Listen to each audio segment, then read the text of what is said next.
नमस्कार, India voice देख रहे हैं आप। मैं हूं आपके साथ पूजा झा। बुलेटिन की शुरुआत करेंगे बड़ी खबर के साथ। प्रयागराज पहुंचे हैं रक्षा मंत्री राजनाथ सिंह, जहां पर पूर्व राज्यपाल स्वर्गीय पंडित केसरीनाथ त्रिपाठी को श्रद्धांजलि दी। रक्षा मंत्री राजनाथ सिंह ने स्वर्गीय पंडित केसरीनाथ त्रिपाठी की आज 13वीं कार्यक्रम था, जिसमें रक्षा मंत्री राजनाथ सिंह शामिल हुए हैं। 13वीं कार्यक्रम में जहां पर उन्होंने केसरीनाथ त्रिपाठी पूर्व राज्यपाल रहे हैं बंगाल के, उनको श्रद्धांजलि अर्पित की है। बड़ी अपडेट आपको दे रहे हैं। प्रयागराज पहुंचे हैं रक्षा मंत्री राजनाथ सिंह, जहां पर पूर्व राज्यपाल स्वर्गीय केसरीनाथ त्रिपाठी की 13वीं कार्यक्रम में शामिल हुए हैं रक्षा मंत्री, और उन्होंने वहां पर पूर्व राज्यपाल केसरीनाथ त्रिपाठी को श्रद्धांजलि अर्पित की है। तस्वीरें आप देख सकते हैं। प्रयागराज पहुंचे हैं रक्षा मंत्री राजनाथ सिंह। बीजेपी के और भी कई नेता और भी कई मंत्री इस 13वीं कार्यक्रम में शामिल हुए और पूर्व राज्यपाल केसरीनाथ त्रिपाठी को श्रद्धांजलि अर्पित की है। इसी खबर पर ज्यादा अपडेट के लिए शोएब रिजवी हमारे साथ जुड़ गए हैं। शोएब, रक्षा मंत्री राजनाथ सिंह प्रयागराज पहुंचे, जहां पर पूर्व राज्यपाल केसरीनाथ त्रिपाठी के आवास पर 13वीं कार्यक्रम का आयोजन किया गया था, जहां पर रक्षा मंत्री राजनाथ सिंह ने उन्हें श्रद्धांजलि अर्पित की है। बिल्कुल, निश्चित तौर पर पंडित केसरीनाथ त्रिपाठी जो गवर्नर भी रहे पश्चिम बंगाल के, उसके बाद कई बार उत्तर प्रदेश के स्पीकर भी रहे हैं। उनकी त्रयोदशी थी, यानी 13वीं का प्रोग्राम था, जिसमें राजनाथ सिंह जो देश के रक्षा मंत्री वो खुद आए थे।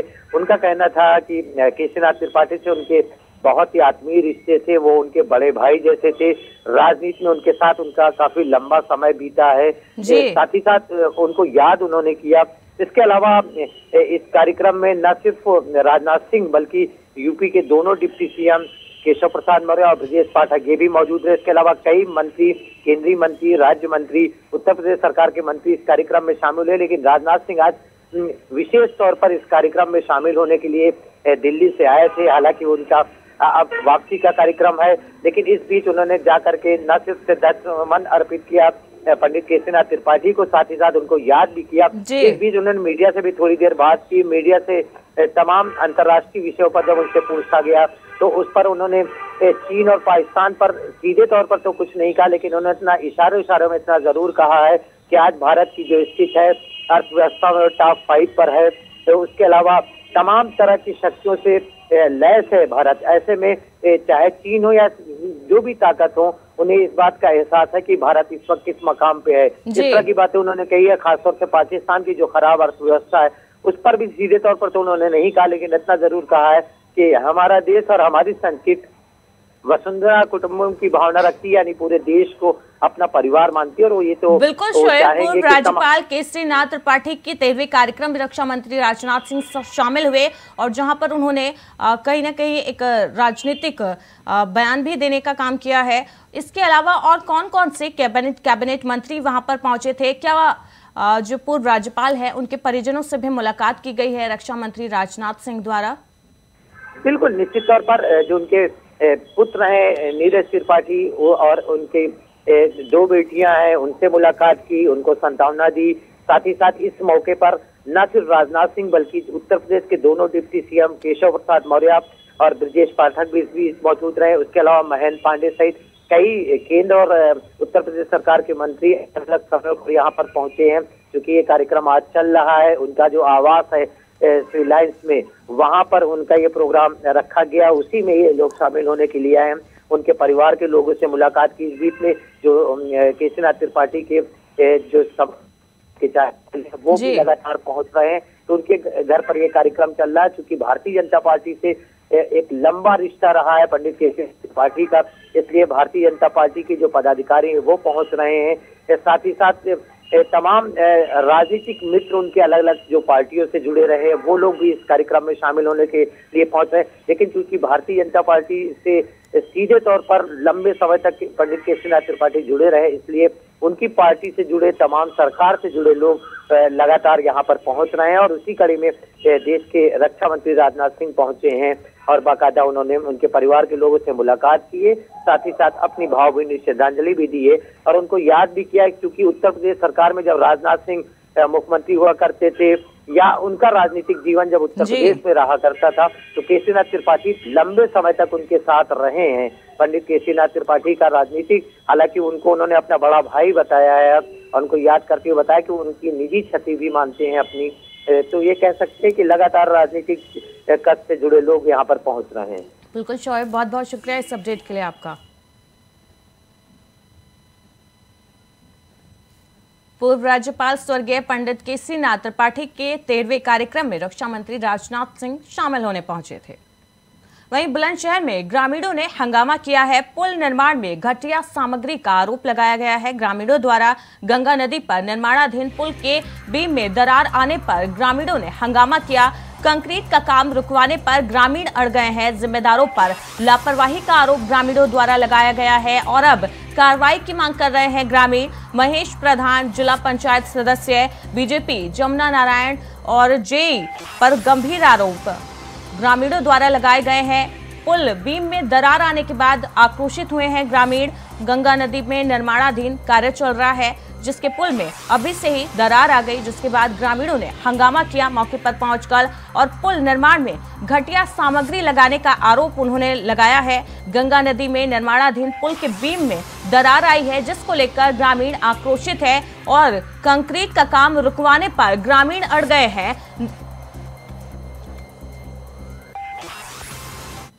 लोड देते हैं, जैक से खींचे जाते हैं केबल, तो उसमें क्रैक आते हैं और क्रैक का आने पर उसमें कोई जो रिपेयर आता है, हमारे यहाँ अलग से GP2 अगर आता है, उससे ड्रिलिंग करके वो रिपेयर करते हैं और ये टेस्ट होगा, लोड होगा। लोड देने में पास हो जाएगी तो पास हो जाएगी, यदि खराब होगी, लोड पे सही नहीं आएगी तो रिजेक्ट कर देंगे। सेंटर आई थी, उसको लेकर हंगामा हुआ। उसमें मिट्टी की कोट सेंटर आ गई थी और सीमेंट थोड़ा उसमें 43 ग्रेड का आ गया था। उस पर पहले भारत उन्होंने आश्वासन दिया था, वो सही हो गया था। फिर बीच में फिर उन्होंने ये दिक्कत पैदा हुई, जिससे अब उन्होंने कहा है कि इसे हम सही कर देंगे। अधिकारी सेंटर आई।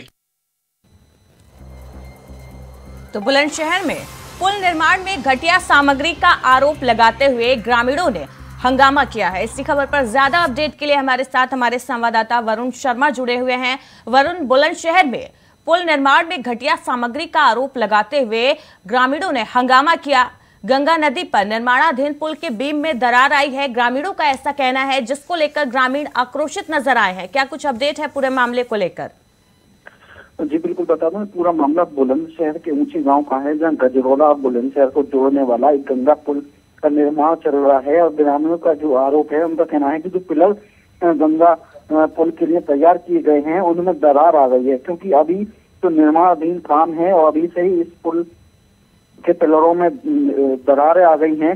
तो आगे जब बनेगा तो क्या हाल होगा, जिसको लेकर ग्रामीणों का आरोप है कि घटिया सामग्री इसमें लगाई जा रही है और ग्रामीणों ने जमकर हंगामा भी किया है। इसी बीच वहाँ जो जिला पंचायत सदस्य है वो भी वहाँ पहुंचे हैं और ग्रामीण पहुंचे हैं। जो इंजीनियर है उनसे बातचीत की गई है। इंजीनियरों का कहना है कि ये जो निर्माणाधीन पुल बनना है, जो पिलर में दरारें आई है, तो ये एक प्रक्रिया होती है और यहाँ पर अगर कोई दबाव डालकर देखा जाता है, अगर किसी भी पिलर में पुल के में दरार आती है या टूटता है तो उसको रिजेक्ट कर दिया जाता है।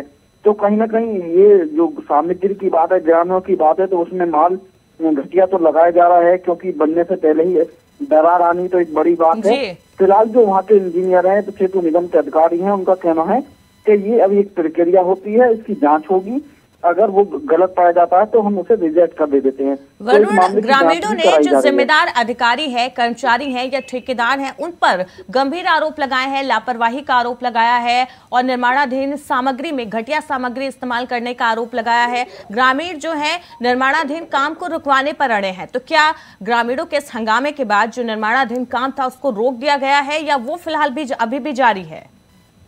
नहीं, असल में जो वहाँ के अधिकारी हैं उनसे बातचीत हुई है। जो निर्माणाधीन काम है वो अभी सुचारू रूप से किया जा रहा है। ग्रामीणों की जो धरना प्रदर्शन का हंगामा किया था, वो भी अधिकारियों के साथ बैठकर बातचीत की गई है, उनको भी समझाया गया है। अगर घटिया सामग्री लगाई जाएगी तो जो अधिकारी होंगे इसमें शामिल होंगे, इंजीनियर होंगे, ठेकेदार होंगे, तो उनके खिलाफ भी कार्रवाई की जाएगी, ऐसा प्रशासन का कहना है। फिलहाल वहाँ पर सुचारू रूप से काम चालू है और जो दरारें आई हैं उसकी भी जाँच कराई जा रही है। बिल्कुल, ग्रामीणों को इस हंगामे के बाद कौन कौन से आला अधिकारी मौके पर पहुंचे, और ग्रामीणों का साफ कहना है कि निर्माणाधीन पुल के बीम में दरार आई हैं, तो दरारें आने के बावजूद जो निर्माणाधीन पुल का काम है वो अभी भी जारी है। ये तो एक बड़ी लापरवाही है। जी बिल्कुल, वहाँ पर जो सेतु निगम के अधिकारी हैं, इंजीनियर हैं, ये लोग वहाँ पर पहुंचे हैं। ग्रामीणों से बातचीत की गई है, जिला पंचायत सदस्य हैं, इनसे बातचीत की गई है। वो क्योंकि पुल का काम एक लंबा प्रोसेस होता है, क्योंकि गंगा का ये पुल बन रहा है और इसका काम रोकना भी एक वाजिब नहीं होता है। कि प्रशासन के अधिकारियों का कहना है कि पुल का काम रोकना बिल्कुल ठीक नहीं होगा। काम सुचारू रूप से चल रहा है। फिलहाल जो मामले में जिस पिलर में दरार बताई जा रही है उस मामले की जांच कराई जा रही है। बिल्कुल वरुण, देखना होगा ग्रामीणों द्वारा आगे क्या कुछ कार्रवाई की मांग की जाती है, क्या कुछ कदम प्रशासन द्वारा उठाए जाते हैं। बहुत बहुत शुक्रिया इस अपडेट के लिए आपका। वहीं सिद्धार्थनगर के बांसी तहसील क्षेत्र के बांसी कस्बे के 70वां माघ मेले का आयोजन किया गया। मेले के आयोजन से पहले जिले के डीएम संजीव रंजन, एसपी अमित कुमार का फूलों का गुलदस्ता देकर स्वागत किया गया। इस दौरान कई गणमान्य व्यक्ति मौजूद रहे। आपको बता दें, ये मेला हर साल लगता है, जहां सैकड़ों की संख्या में दुकानें लगती हैं। झूला, सर्कस, मौत का कुआं, जादू जैसे कई कार्यक्रम इस मेले में आकर्षण का केंद्र बने हुए हैं। सिद्धार्थनगर में 70वें माघ मेले का आयोजन किया गया, जहां पर कई गणमान्य व्यक्ति मौजूद रहे। सर्कस, मौत का कुआं, कई जो खेल हैं वो इस मेले में आकर्षण का केंद्र बने हैं।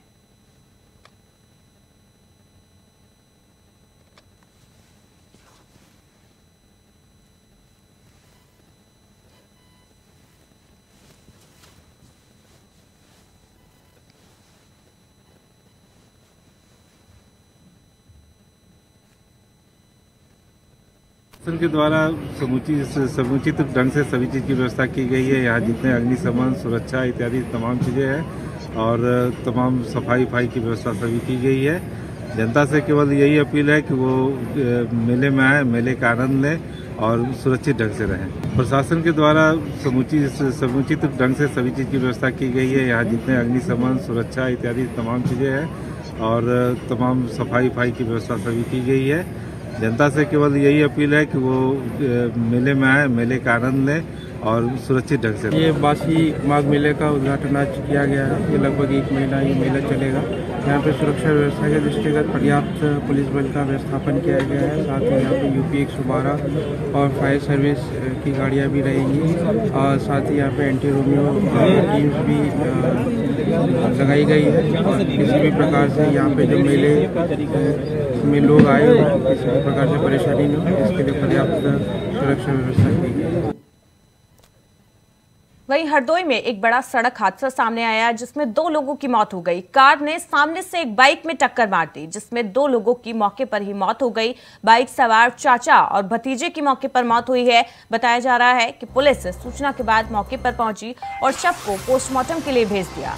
अतरौली थाना क्षेत्र के जलालपुर की ये घटना बताई जा रही है, जहां पर एक कार ने सामने से आ रही बाइक में टक्कर मार दी और इस हादसे में बाइक सवार चाचा भतीजे की मौके पर ही मौत हो गई। वहीं पुलिस मौके पर पहुंची और शव को कब्जे में लेकर पोस्टमार्टम के लिए भेज दिया और पूरे मामले की जांच में जुट गई है। तो हरदोई से बड़ा सड़क हादसा सामने आया है। कार ने सामने से बाइक में टक्कर मार दी, जिस बाइक पर चाचा और भतीजा सवार थे। वह इस हादसे में दोनों युवकों की मौत हो गई। मौके पर पुलिस पहुंची।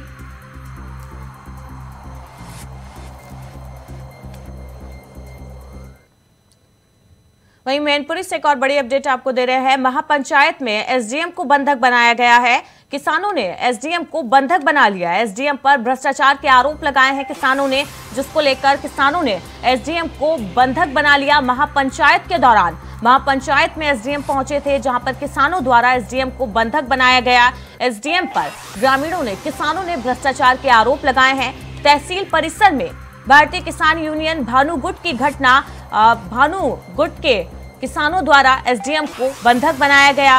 प्रदेश अध्यक्ष योगेश प्रताप सिंह के नेतृत्व में पंचायत का आयोजन किया गया था।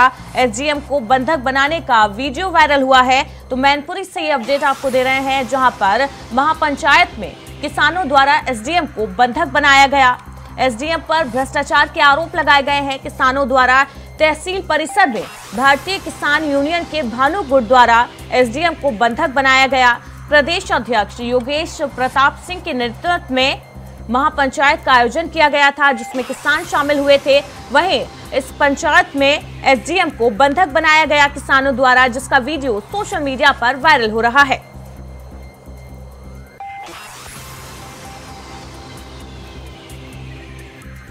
तो मैनपुरी से अपडेट आपको दे रहे हैं, जहां पर महापंचायत में किसानों द्वारा एसडीएम को बंधक बनाया गया। किसानों ने एसडीएम पर भ्रष्टाचार के आरोप लगाए हैं।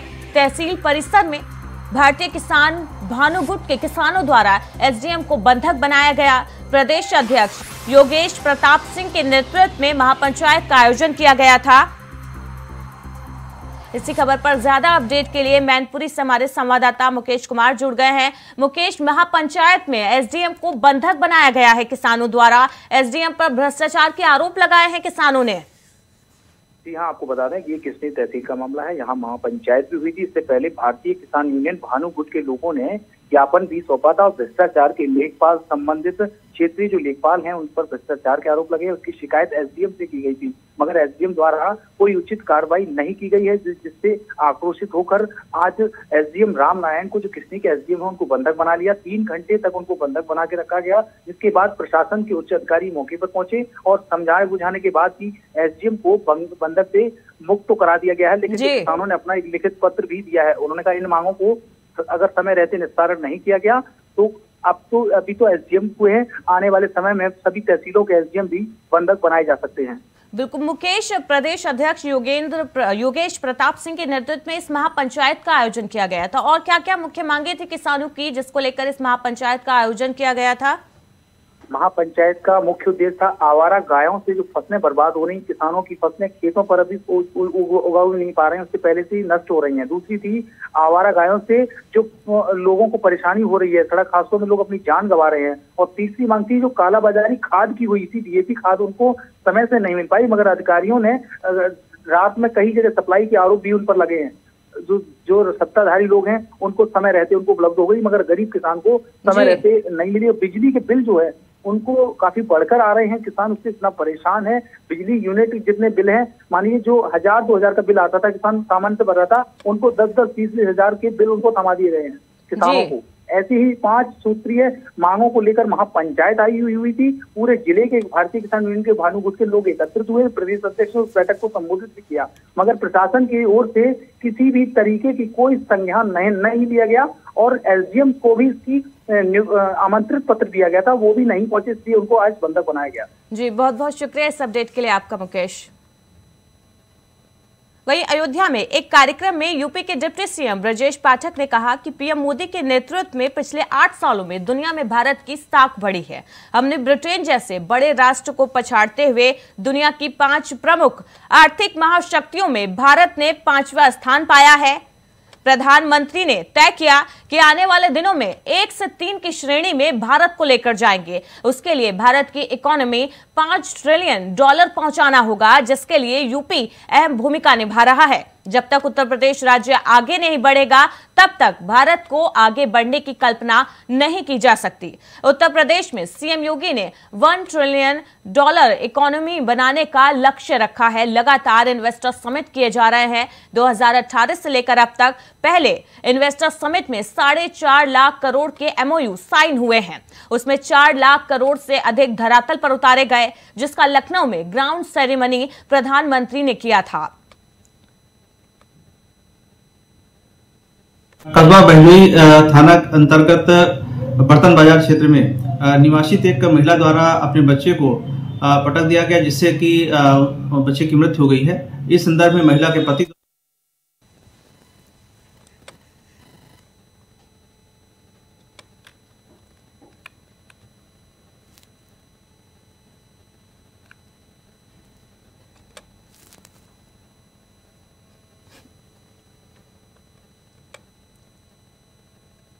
वहीं संभल जिले में एक कलयुगी मां का घिनौना चेहरा सामने आया, जहां महिला ने अपने 5 महीने के मासूम बच्चे को बेड पर पटक कर मार डाला।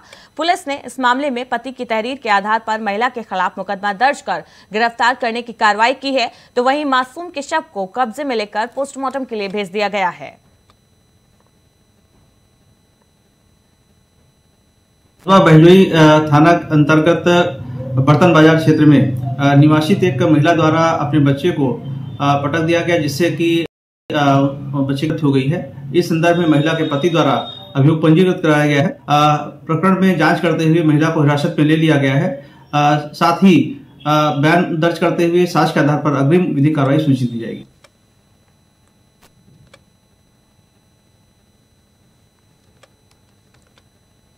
वहीं बलिया के मनियर ब्लॉक के कोटवा ग्राम सभा में रास्ते पर जल जमाव होने से गांव के लोगों को आने जाने में दिक्कत होती है। बगल में एक प्राथमिक विद्यालय है जहां पर बच्चों को पढ़ने के लिए आना जाना पड़ता है और उसी रास्ते से होकर जब बच्चे आते हैं तो उसमें पानी कभी कभी उस गड्ढे में भरे पानी में बच्चे कभी कभी गिर जाते हैं। तस्वीरें आप देख सकते हैं कितनी बदहाल हालत है रास्तों की, लेकिन स्थानीय प्रशासन का इस तरफ कोई ध्यान नहीं है।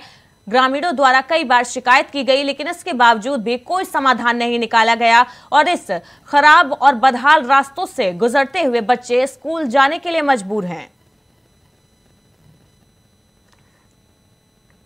तो बलिया की ये तस्वीरें हैं।